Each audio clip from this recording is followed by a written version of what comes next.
Graça e paz, tudo bem? Meu amado irmão, minha amada irmã em Cristo Jesus. Estamos de volta para mais um programa no Projeto Auxílio ao Mestre. Para você que está chegando agora e não me conhece, eu sou o presbítero Mauro Lúcio e semanalmente estamos produzindo conteúdos para auxiliar professores e professoras da Escola Bíblica Dominical. Hoje, no projeto Auxílio ao Mestre, nós estaremos estudando a lição de número 10, Paulo e seu amor pela igreja. Leitura bíblica encontra-se em primeira carta aos Tessalonicenses, capítulo 1, versos de 1 ao 10. Paulo e Silvano e Timóteo à igreja dos Tessalonicenses em Deus, o Pai e no Senhor Jesus Cristo. Graça e paz tenhais de Deus, nosso Pai, e do Senhor Jesus Cristo. Sempre damos graças a Deus por todos, fazendo menção de vós em nossas orações, lembrando-nos sem cessar da obra da vossa mão, do trabalho do amor e da paciência, da esperança em nosso Senhor Jesus Cristo.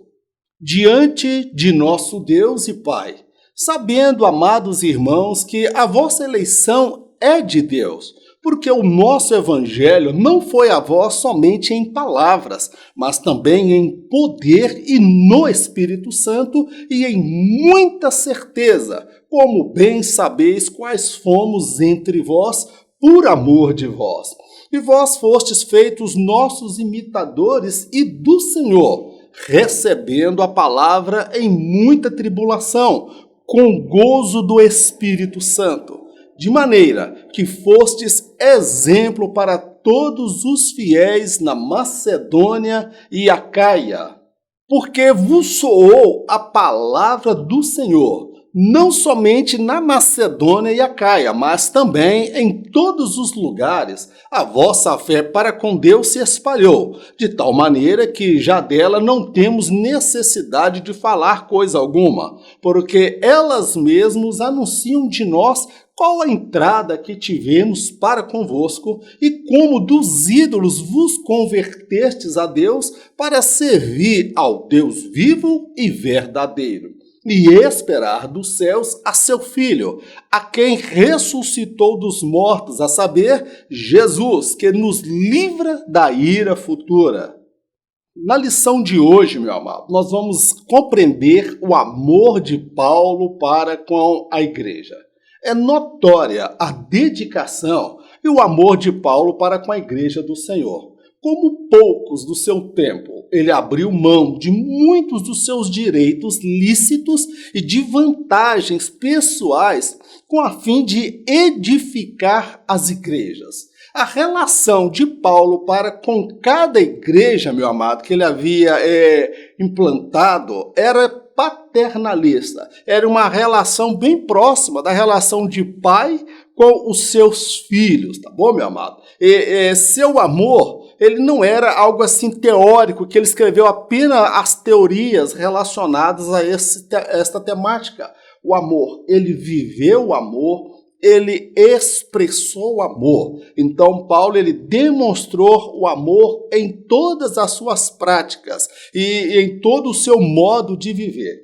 De todas as igrejas que Paulo fundou, que ele inaugurou, que ele implantou, a igreja de Tessalônica foi uma das igrejas, ou talvez a igreja que trouxe para ele mais alegria, mais contentamento. Haja vista que nesta igreja, apesar de todas as lutas, as tribulações que eles passaram ao receber a palavra de Deus, esta igreja, ela expressava o amor para com a obra de Deus, e dentro da igreja havia um ambiente de paz, harmonia, onde cada crente tinha o seu papel muito bem definido na obra de Deus. É sobre isso que nós estaremos estudando na lição de hoje. O amor de Paulo pela igreja. Nesse tópico, nós vamos dedicar tempo para mostrar a característica do amor de Paulo para com a igreja. Paulo não via a igreja como uma galinha dos ovos de ouro ou uma oportunidade para fazer riqueza. Ele viu que a igreja era lugar de trabalho, de serviço, de doação, de dar de si o melhor para Deus. Vamos aprender com a visão de Paulo e o amor que ele tinha para com a igreja, para que nós possamos aplicar isto às nossas vidas. O amor como o de um pai para um filho. A relação de Paulo para com as igrejas que ele havia plantado era paternalista, isto é, ele as tratava como se estas lhe fossem filhos. Ele atuou como o obstetra que faz o parto e como pediatra que acompanha as várias fases do desenvolvimento de uma criança. Como um pai dedicado, Paulo proveu o alimento na medida em que cada igreja se desenvolvia. Soube quando dar o leite espiritual e soube quando lançar um alimento mais sólido para cada igreja. A relação de Paulo com as igrejas que ele havia implantado, irmãos, era uma relação paternalista, ou seja, Paulo era como aquele paizão. E um pai, ele se dedica a um filho. O pai, ele vai dar de si o melhor de si para cuidar daquela criança. O pai não vê no filho aquele que vai prover tudo para ele. O pai é que provê tudo para o filho. Então a relação de Paulo, irmãos, era uma relação de afeto, de amor, de carinho, de cuidado, de proteção. Nós podemos fazer a analogia que ele atuou como o obstetra que realiza o parto, ele ganhou aquelas vidas para Jesus, mas ele também atuou como o pediatra, que vai acompanhando o desenvolvimento da criança. Então não basta apenas pregar, não basta apenas ganhar almas para o Senhor. Semelhante a uma criança, nós precisamos cuidar, nós precisamos tratar, nós precisamos dar o alimento certo. Paulo, como um pai, ele proveu o alimento espiritual. Quando eram crianças, ele dava o leite espiritual. Mas quando estavam na fase mais adulta, alcançava a maturidade, Paulo trazia um alimento mais sólido. E isso é muito importante, não se pode tratar uma criança ou um adolescente com leite, porque ele vai sofrer deficiência.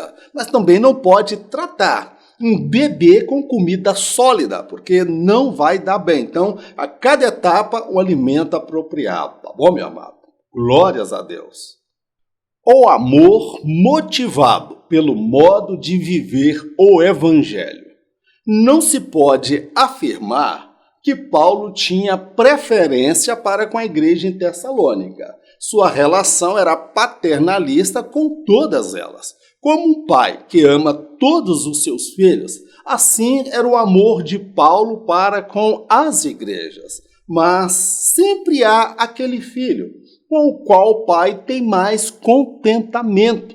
Assim pode ocorrer também aquele filho que o pai tem uma maior preocupação.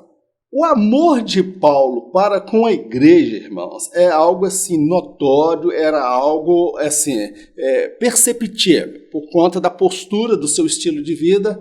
Embora ele fosse apóstolo, ele abriu mão do seu salário, dos seus direitos lícitos. De todas as igrejas, a igreja que parece que Paulo se identificou melhor, trouxe para ele mais contentamento, foi a igreja em Tessalônica.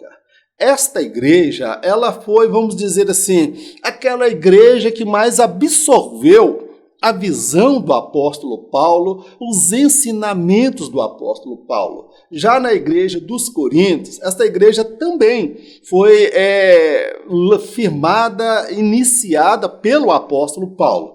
Mas ali Paulo escreveu, falou, olha, eu queria tratar vocês como espirituais. Eu não pude dar a vocês um alimento mais sólido, porque vocês eram ainda carnais, vocês não estavam preparados. A igreja em Tessalônica, nós não podemos afirmar que ela era a igreja mais amada por Paulo, de forma alguma, porque o amor não faz acepção de pessoas. Ele amava todas as igrejas. Agora, quem é pai sabe que há uma questão que precisa ser levada em consideração. O pai ama todos os filhos, mas cada filho traz para o pai um contentamento, uma alegria e uma satisfação diferente do outro. Não significa que o pai ama mais o certinho e rejeite o mais problemático, tá bom? Porque numa família sempre vai haver aquele filho que o pai ou a mãe se identifica mais com ele. O perigo é quando o pai e a mãe deixam notório a preferência por uns em detrimento de outros. No caso de Paulo, ele amava todas estas igrejas, mas a igreja em Tessalônica foi a igreja que trouxe para ele mais contentamento, por conta da forma que eles viviam, o testemunho de fé deles, diante das muitas dificuldades e tribulações que esta igreja passou. Amém, querido? Então, numa família, pode ter aquele filho que vai gerar no coração do pai e da mãe uma maior preocupação. O próprio Deus, se referindo a Jesus, disse, eis o meu filho amado, em quem me compraz, ou seja, em quem eu tenho prazer. Amém, queridos? Glórias ao nome do nosso Deus. O amor deve nortear a nossa vida na igreja local. Não são poucas as pessoas que têm uma visão equivocada acerca do papel da igreja. Muitas destas veem-la como uma serviçal, a qual deve servi-las a todo tempo. A igreja é lugar de adoração e serviço. Cada um deve dar o melhor de si para o seu bom andamento. Tal como na Arca de Noé, há muito trabalho a ser feito e poucos são os que se apresentam para fazê-lo. Como é a nossa relação com a igreja local, meu amado? Veja só, quando nós falamos da nossa instituição Assembleia de Deus, ela é uma instituição muito grande, temos igrejas aí praticamente todas as cidades do Brasil. É uma instituição muito grande. Mas agora, qual é a relação da pessoa com a igreja local? Eu acho por bem a gente discutir isso aqui. Há muitas pessoas, irmãos, que têm uma visão assim distorcida, equivocada acerca do papel da igreja. Aquelas pessoas que têm a visão da igreja como se a igreja, enquanto instituição, estivesse ali para servi-lo. A igreja fosse como uma escrava, um serviçal que está sempre ali disponível para atender em todas as suas necessidades, em todas as suas demandas. E quando isso não ocorre, que a igreja não corresponde às suas expectativas equivocadas, muitas pessoas acabam se decepcionando com a igreja e até querendo sair, não participar, não somar, e às vezes critica a liderança, critica o obreiro, critica o ciclo de oração, critica os grupos de louvores. Irmão, a igreja ela é um lugar de adoração e serviço. Muitas pessoas acham que a igreja é só lugar de adorar. Não, a igreja é lugar de trabalho, irmão. Cada um que foi chamado pelo Senhor foi chamado para dar fruto na obra dele. Ninguém foi chamado, irmão, para ficar de camarote. Ah, eu dei o dízimo, agora eu quero ver o show, agora eu quero ver o espetáculo. O pastor tem que ir na minha casa pelo menos 2 vezes na semana, o pastor não visita, não vai no hospital. Ah, irmão, aí a gente começa a atribuir defeitos ao pastor. Quando, na verdade, irmãos, a igreja, o papel dela, a missão da igreja, irmãos, ela envolve trabalho. E cada um ali, ele tem um papel muito bem definido. A igreja, irmãos, tem trabalho para todo mundo. Agora, não tem microfone no domingo para todo mundo. Não tem espaço para todo mundo pregar no mesmo dia. Não tem espaço para todo mundo cantar no mesmo dia. Não há espaço para vaidades e egos e disputas, irmãos. Eu faço uma análise da igreja semelhante à Arca de Noé. A salvação estava dentro da arca.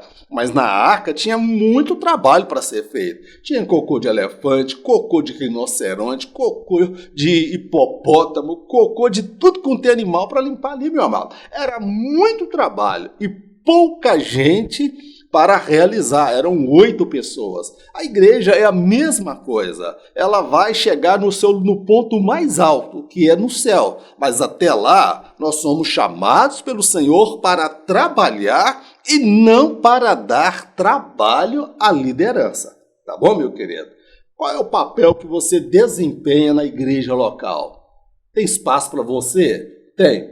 Descubra como ser uma bênção de Deus para a sua igreja. Amor e fé na igreja. Nesse tópico, nós vamos dedicar esse tempo para falar do amor, como ele está atrelado à fé. A fé, ela vem acompanhada do amor, e o amor, ele é o vínculo da fé que levam as pessoas a atuarem na igreja, trabalhar voluntariamente. Tudo isso não pelo prêmio, não por conta do dinheiro, mas por conta de saber que está no centro da vontade de Deus, lutando pela obra de Deus. É sobre isso que nós vamos falar. O amor que deve haver no coração de todos que estão envolvidos na igreja. Amor, uma palavra proeminente nas cartas de Paulo. A boca fala do que está cheio o coração. Em se tratando de Paulo, esta verdade se confirma, pois ele discorreu acerca do amor em suas cartas. Seu amor foi descrito em palavras e visto em tudo o que fazia em prol da igreja do Senhor. Segundo ele, dentre as 3 maiores virtudes do salvo, o amor era a maior delas.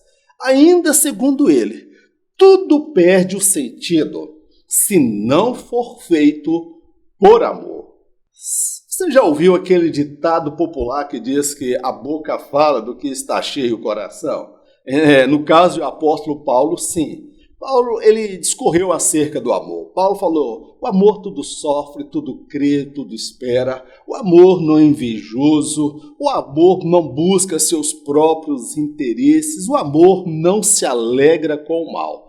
Paulo, meu amado, o coração dele era cheio de amor. O coração de Paulo não tinha lugar para discórdia, disputa, inveja, briga. Não, meu amado, ele escrevia com muita sabedoria e inspiração, porque o coração dele estava cheio. Cada um só pode dar aquilo que tem. No caso do apóstolo Paulo, ele expressou o amor em todos o seu modo de viver. Então nós vamos observar o seguinte, o amor demonstrado por Paulo, ele era visto em tudo o que Paulo fazia em prol da igreja. Ele pregava por amor, se entregava por amor, ele abria mão dos seus direitos como obreiro, ele tinha direito ao sustento, ele abriu mão disso, ele trabalhava construindo tendas. Paulo, ele fez coisas, irmãos, grandiosas na obra de Deus, mas ele foi motivado pelo amor e não pelo desejo de aparecer, de disputar com os demais apóstolos.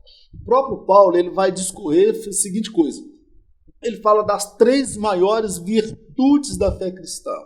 A fé, a esperança e o amor. E ali ele vem definindo que o amor é a maior delas. O que Paulo estava dizendo? Ainda que eu falasse a língua dos anjos e dos homens, se eu não tivesse amor, de nada valeria. Por que ele fala isso? Porque ele falava a língua dos anjos, ele falava a língua espiritual. Ainda que eu declarasse esse monte, retira-se, lança-te, e movesse os montes, se não tivesse amor, de nada valeria. Paulo vai fazer um contraste entre os dons espirituais que estavam em voga na igreja em Corinto, que todos queriam ter os dons espirituais, mas precisavam do fruto do Espírito, e, em especial o amor. O amor, ele é a fonte de todas as virtudes, tá bom? E ele chega a declarar, meu amado, se aquilo que você faz na obra de Deus, você faz pela motivação certa, você faz movido por amor, porque você ama o ministério do ensino, o ministério da palavra, ou você faz por vaidade? você faz por ganância, você faz por disputa, você faz de forma relaxada, você não faz e não deixa ninguém fazer. No caso de Paulo, ele vai dizer, aí se não tivesse amor, se ainda que eu desse todos os meus bens e não tivesse amor, de nada valeria. Ainda que eu lançasse o meu corpo para ser destruído no fogo, se não tivesse amor, de nada valeria. O que Paulo está querendo dizer? Não basta apenas fazer a coisa certa. É preciso ter a motivação correta. E a motivação, ela está no amor. Eu obedeço o meu pastor, sou sujeito a ele, trabalho na igreja, estou produzindo conteúdo, auxiliando os meus irmãos. Por quê? Por amor, porque Deus me chamou por isso. Porque lá eu tanto edifico, como também sou edificado. Na igreja, eu sou canal de bênção e sou abençoado por outros irmãos. E tudo que for feito na obra de Deus tem que ser por amor. Porque se não for, não tem validade nenhuma. A fé e o amor no ensino de Paulo. Segundo escreveu Paulo, a fé genuína produz o amor. E este não é um mero sentimento, mas uma postura que todo salvo deve assumir para com todos, seja no seio da igreja ou fora dela. O amor é o vínculo que leva as pessoas a conviverem em sociedade e, em especial, na igreja. Até mesmo para os crentes, nem sempre é fácil lidar com pessoas de temperamentos distintos na igreja. Mas Paulo afirmou: o amor tudo sofre, tudo crê e tudo suporta. Uma coisa que eu admiro em Paulo, que Paulo ele era muito realista.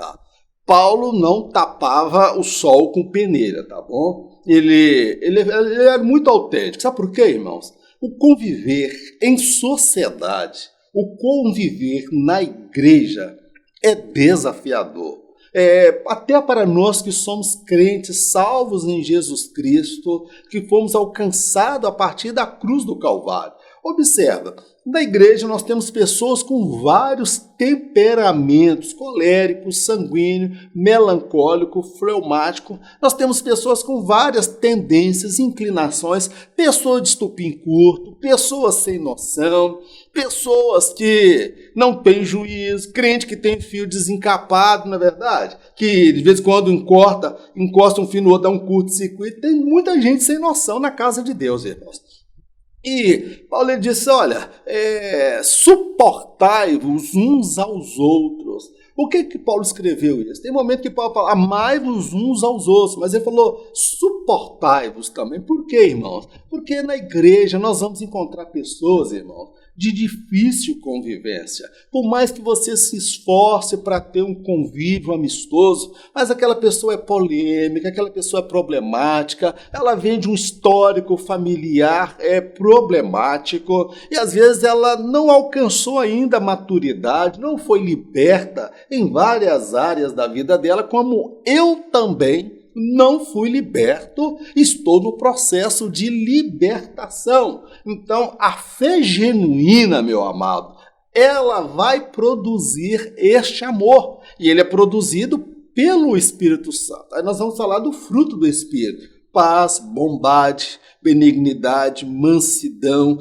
fidelidade, longanimidade, domínio próprio. Meu irmão, são as virtudes do fruto do Espírito, tá bom? Eles são produzidos no coração daquele que abraçou a fé cristã. Então, a fé genuína, aquele que realmente aceitou Jesus Cristo, meu amado, e deixou Jesus habitar no seu coração, o Espírito vai gerar nele o fruto, que vai dar a ele a habilidade para conviver em grupo, para conviver em sociedade. Porque o elo, o vínculo entre as pessoas é o amor. Aí nós quando vemos na sociedade, na sociedade ela precisa do amor. O amor é filéu, ou seja, vem de filantropia. amor para com o homem, amor para com o próximo, amor para com o semelhante. Se nós não tivermos esse vínculo, o respeito, o afeto para com as pessoas, a sociedade vira um verdadeiro caos, meu amado. E na igreja não é diferente, tá bom, meu amado? É por isso que Paulo ele afirmou: o amor tudo sofre, tudo crê e tudo suporta. Que o Espírito de Deus nos dê graça para suportarmos aqueles irmãos que carecem das nossas orações, da nossa compreensão, da nossa misericórdia. Mas que o Senhor também coloque nas pessoas amor, compaixão e misericórdia para com as nossas vidas. Que eles possam nos suportar, nos tolerar até o dia do arrebatamento. Ali, meu querido, ele será transformado, eu serei, seremos todos uma bênção de Deus. Eu vou ser o irmão que você queria ser e você vai ser o irmão que eu desejei ter. Amém? Glória a Deus. A dimensão prática do amor na igreja. Ao falar acerca do amor na igreja, a maioria se queixa da falta deste entre os irmãos. Todos querem se sentir amados, mas poucos têm este amor para oferecer. A fim de mostrar a todos o amor na prática, Jesus contou a história do bom samaritano.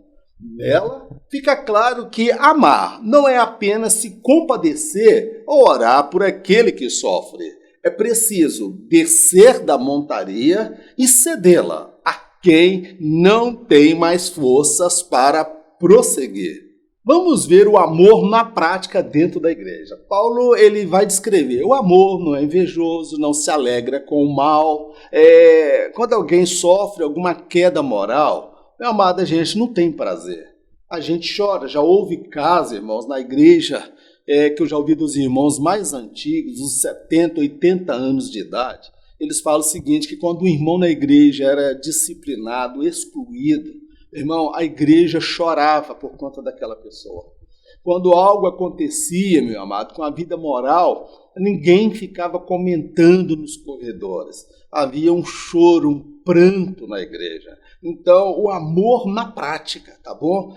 Quando nós falamos dessa temática do amor, é quase que unanimidade. Os irmãos, na maioria, se queixam da falta de amor entre os irmãos dentro da nossa instituição.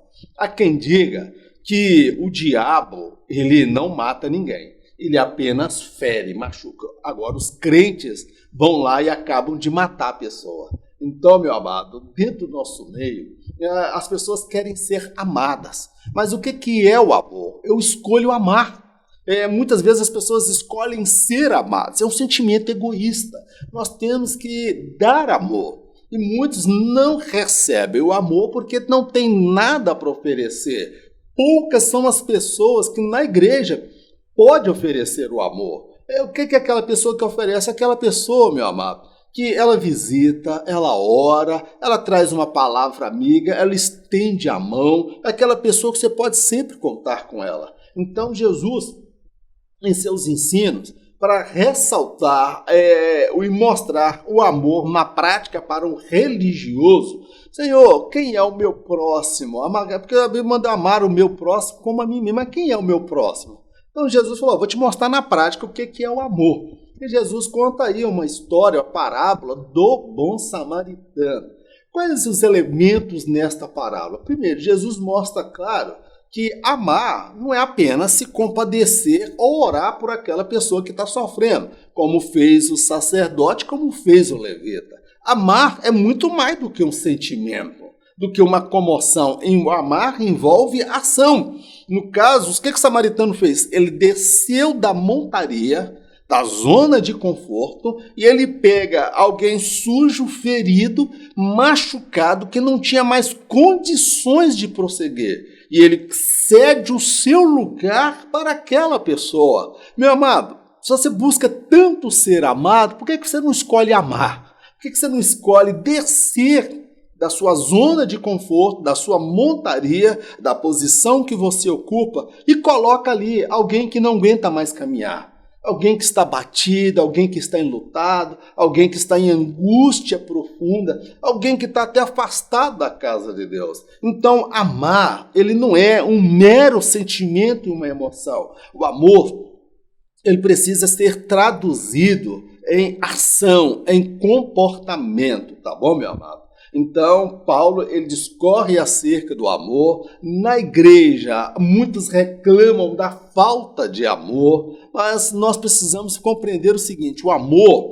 ele é para ser dado, e não ficarmos esperando ser amado, ser mimado. Tem nessa geração de crente Nutella, crente Nesquik, crente de porcelana, crente que qualquer coisinha está ficando de biquinho, eu vou sair da igreja, ninguém dá bola. Não, para com isso, vamos amadurecer.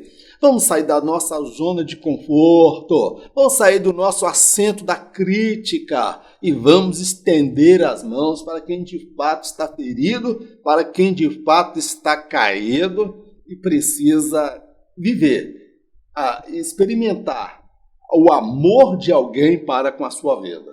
Amém? Glórias a Deus. As 3 virtudes na igreja de Tessalônica: fé, amor e esperança. Nós vamos compreender neste tópico, meu amado, as 3 maiores virtudes da fé cristã, tá bom? E quais são elas, amado? É a fé, o amor e a esperança. E essas 3 virtudes fundamentais, elas foram vistas na igreja em Tessalônica. Como nós já afirmamos anteriormente, esta igreja, meu amado, foi a igreja que trouxe a Paulo muitas alegrias e muito contentamento, porque nesta igreja podiam ser percebido publicamente estas 3 virtudes. É sobre isso que nós vamos falar dentro deste tópico. As 3 virtudes teologais. Não é possível, em poucas palavras, definir todas as virtudes cristãs, mas é possível afirmar com exatidão que a fé, a esperança e o amor são as 3 principais. A fé é plantada nesta vida e seus frutos são colhidos na eternidade.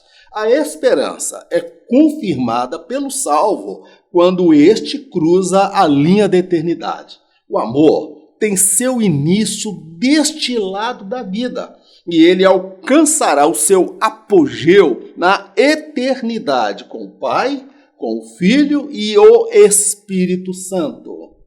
À luz da palavra de Deus, eu poderia falar aqui inúmeras virtudes da fé cristã. Poderíamos falar aqui das virtudes do fruto do Espírito, as virtudes do caráter daquele que nasceu de novo. Mas vamos aqui sintetizar.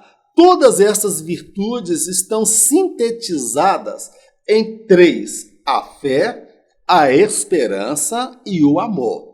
A fé, eu destaco aqui que ela é plantada aqui nesta vida. A fé é uma semente gerada pela palavra de Deus nos nossos corações e os seus frutos são colhidos na eternidade. É por isso que a Bíblia fala que o justo viverá pela fé. E se ele retroceder, a minha alma não tem nele prazer. Então, é pela fé que nós vamos vencer todas as adversidades e as dificuldades, e Jesus fala que nós não podemos acumular tesouros somente aqui nesta vida, tá bom? Nós devemos sim trabalhar, ter renda, ter uma reserva, mas o nosso maior tesouro está no céu. Então, a fé é como uma árvore, uma semente que plantamos aqui e os frutos dela nós vamos colher na eternidade. A esperança, meu amado, nós podemos mostrar o seguinte: ela vai se confirmar quando nós partirmos desta vida. A minha maior esperança é o arrebatamento da igreja. A minha maior expectativa, o meu maior projeto de vida é o arrebatamento, o encontro com o meu Senhor. Eu só não sei se eu vou no coletivo ou se eu vou no individual. Eu posso ir no individual, Jesus me chamar e me recolher, ou eu posso ir no coletivo, estar em vida e ter o corpo transformado. Mas fato é que a minha maior esperança, a minha maior expectativa é o encontro com o Senhor por sobre as nuvens. Então essa viva esperança que nós carregamos, meu amado, ela vai se confirmar no ato do arrebatamento, é a nossa viva esperança. E o amor? O amor, ele tem início nas nossas vidas, deste lado da vida. Eu posso afirmar para você que o amor é tão forte, mas é tão forte, que nem o inferno consegue matar o amor. Por que eu falo isso? Porque aquele homem, o rico e o Lázaro, ele estava preocupado com seus irmãos. Ele ainda amava os seus irmãos. Mas, infelizmente, aquele amor não poderia mudar a situação dos irmãos, porque eles estavam seguindo os mesmos exemplos e o resultado seria o mesmo na vida dele. Então, o amor, ele vai alcançar o seu apogeu, a sua plenitude na eternidade, quando nós estivermos junto com o Pai, com o Filho e o Espírito Santo. É por isso que Paulo, escrevendo na igreja de Corinto, ele fala, olha, agora permanece estas três coisas, a fé, a esperança e o amor. E a maior delas é o amor. Glórias a Deus. A virtude da fé. Trata-se de uma fé que leva o salvo a se entregar, se doar e se dedicar à causa do reino de Deus. Isto ocorre quando ele compreende que ser um milagre nas mãos de Deus é mais importante do que correr atrás de milagres. Ao abordar este tema, o apóstolo falava com muita propriedade, pois ele havia se colocado nas mãos do Senhor para se tornar uma dádiva de Deus aos homens. Quando fala aqui de fé, meu amado, nós estamos falando daquela não é aquela fé para receber um milagre, não é aquela fé de mendigo. Tem muito crente que tem fé de mendigo.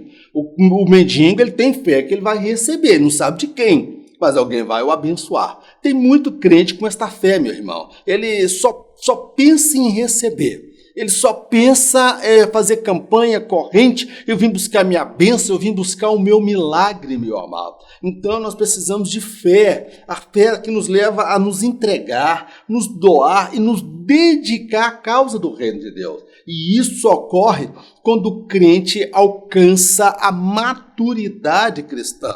Quando ele alcança a maturidade cristã, ele vai compreender a diferença entre viver em função de um milagre, que vai atender o seu interesse pessoal, e viver sendo um milagre vivo nas mãos de Deus para abençoar vidas, para abençoar nação, para abençoar a obra de Deus. Quando a pessoa alcança esta maturidade, ele compreende que a riqueza da fé cristã, a riqueza do cristianismo é a pessoa ser uma bênção nas mãos de Deus, ela ser um agente de milagres que Deus vai operar na vida daqueles que estão carecendo. E Paulo, quando ele abordava esse tema, meu irmão, Paulo falava com muita propriedade. Por que Paulo falava? Porque Paulo, desde que ele aceitou Jesus, ele não buscou milagre da prosperidade, milagre da cura, milagre do triunfalismo. Sabe o que Paulo buscou?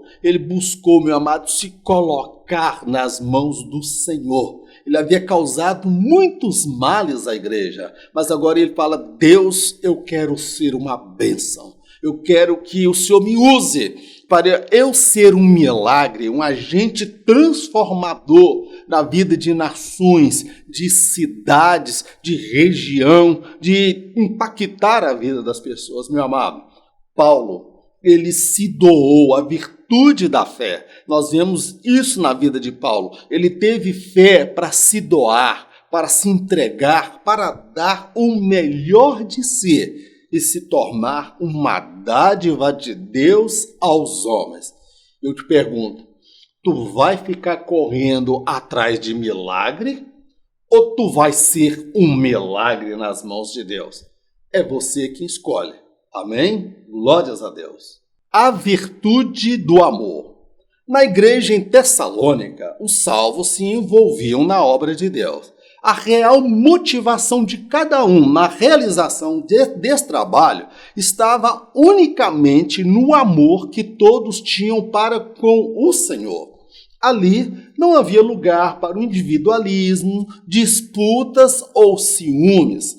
Cada crente tinha um papel muito bem definido. E por esta razão, Paulo, em sua carta, dedicou um tempo para enaltecer o trabalho que era realizado ali. Quando Paulo se referia à igreja em Tessalônica, que é o objeto do nosso estudo, nós vamos observar que aquela igreja, irmãos, era uma igreja que trabalhava. Paulo vai falar sobre a obra do amor, ou seja, eles estavam trabalhando na obra de Deus. Alguém na portaria atendendo como diácono, alguém servindo os elementos da Santa Ceia, alguém limpando o ambiente, outro pregando, outros discipulando. Meu irmão, tinha trabalho para todo mundo, irmãos. Todo mundo ali era importante, um cuidando da ação social, outro cuidando das missões. Não, a igreja estava funcionando em plena harmonia. E o mais impressionante é que eles não faziam esta obra por razões mesquinhas. Como eu disse anteriormente, alguém pode fazer a coisa certa com a motivação errada. Mas no caso desta igreja, tudo que ela fazia era por conta do amor para com o Senhor. Era uma igreja que tinha a visão da missiologia, né? O tripé da missão da igreja. A missão para com Deus, a missão para com a igreja e a missão para com o mundo. Esta igreja era uma igreja que realizava trabalho e a motivação era a motivação correta. Eles faziam por amor ao Senhor. E por haver ali a motivação correta no trabalho, naquela igreja ali não havia lugar para o individualismo, porque o trabalho era em equipe.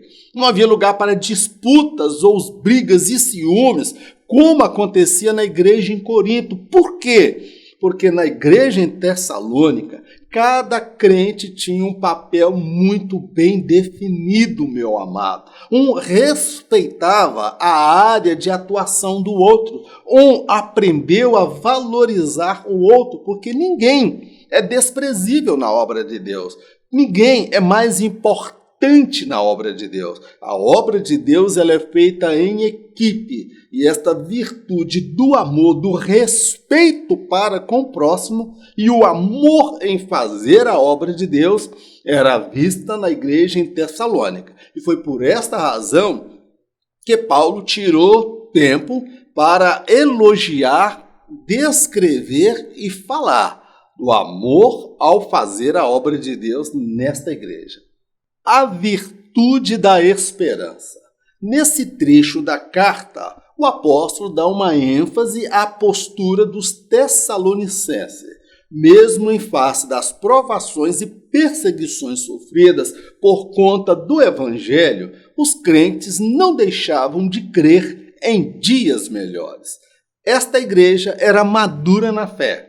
A forma como lidava com as adversidades revela que ali havia a manifestação do fruto do Espírito. Na igreja em Tessalônica, nós vemos ali a manifestação do fruto do Espírito. Perseverança, longanimidade, paciência, paz e alegria. Alguém pode dizer que o crente é masoquista? Não, o crente não gosta de sofrer, eu não gosto.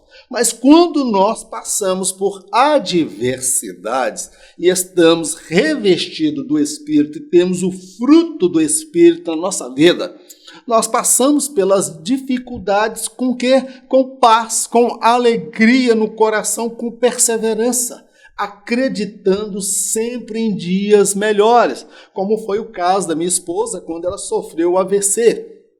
O mundo desabou na minha cabeça no primeiro momento, mas depois eu tive que aprender a conviver com aquilo, perseverar, acreditar que dias melhores virão, meu amado. Então, a igreja em Tessalônica, meu amado, mesmo diante das provações que ela passou, das dificuldades, da perseguição por conta do evangelho, Meu amado, os crentes ali, eles tinham paz no coração, tinha o gozo da alma, tinha a alegria da salvação no coração. Eles não deixavam de crer em dias melhores. Sejam esses nesta vida ou na eternidade, tá bom, meu amado? Então nós vemos nesta igreja maturidade cristã.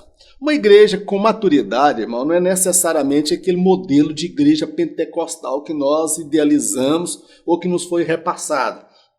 Uma igreja cheia de línguas estranhas, profecia, dons espirituais. A igreja em Corinto tinha a manifestação dos 9 dons e era uma igreja carnal. Eram meninos na fé. Mas esta igreja em Tessalônica, nós observamos nela o quê? A maturidade.